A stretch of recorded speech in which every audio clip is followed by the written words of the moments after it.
الہامی محبت، میں نے ہمیشہ محبت کو رب کا الہام سمجھا، وہ مقدس جذبہ سمجھا کہ جسے رب تعالیٰ مخصوص دلوں پہ آتا رہتا ہے، ان دلوں میں شاید جو درد سے آشنا ہوں، درد کو بوجھ نہ سمجھے بلکہ اس تکلیف میں بھی مسکرانے کی صلاحیت رکھتے ہوں۔ میں سمجھتا ہوں کہ محبت کی پاتال میں ہمیشہ اشکوں کا سمندر موج رواں رہتا ہے۔ کبھی کبھار جب اس میں طغیانی آتی ہے تو بہت کچھ بہا کر لے جاتی ہے، کبھی کبھی اس میں عزت نفس بھی بہہ جاتی ہے، پر ایسا تب ہوتا ہے جب آپ کے سامنے پتھر ہو، آپ لاکھ اس کی پرستش کیجئے، اس کے سامنے روز دیپ جلائیں، اس کے سامنے سر دھنے کچھ اثر نہیں ہوتا، بلکہ سر بھی ٹکرا کر پاش پاش ہو جاتے ہیں اور اس پر کوئی اثر نہیں ہوتا۔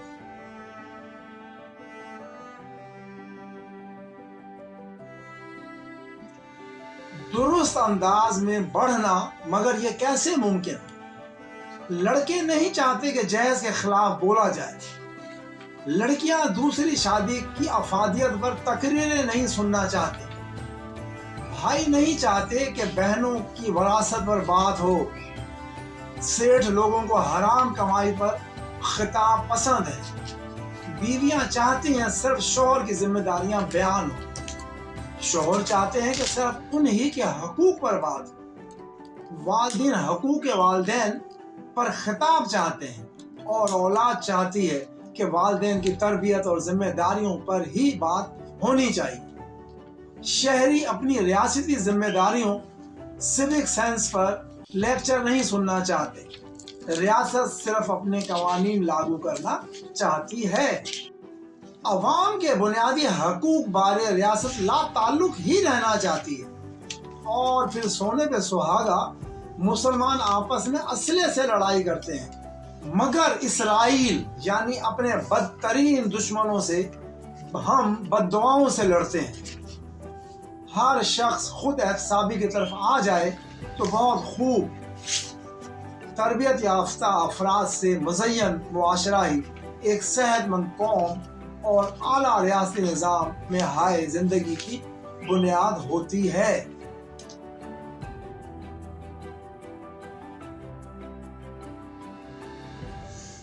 مادری زبان میں کمتے کمتے باؤ کے الفاظ روایتی جنگی گانے باکا کا حصہ ہیں۔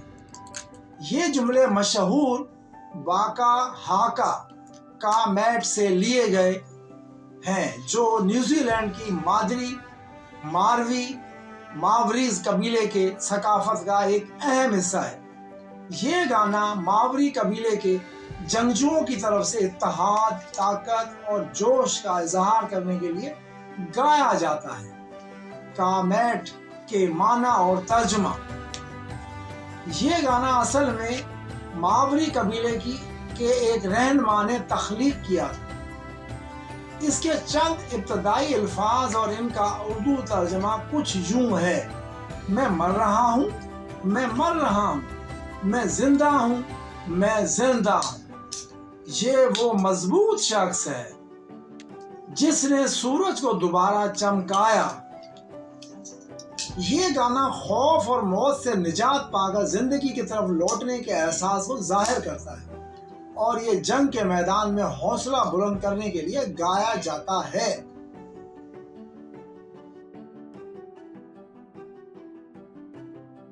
چین 1954 میں آزاد ہوا، آج تک 10,000 ڈیم بنا چکا اور بجلی فری۔ ہم نے 10 بڑے ڈاکو بنائے اور بجلی 90 روپے فی یونٹ ہو گئی۔ ہوتی نہیں جو قوم حق بات سے یکجا، اس قوم کا حاکم ہی فقط اس کی سزا ہے۔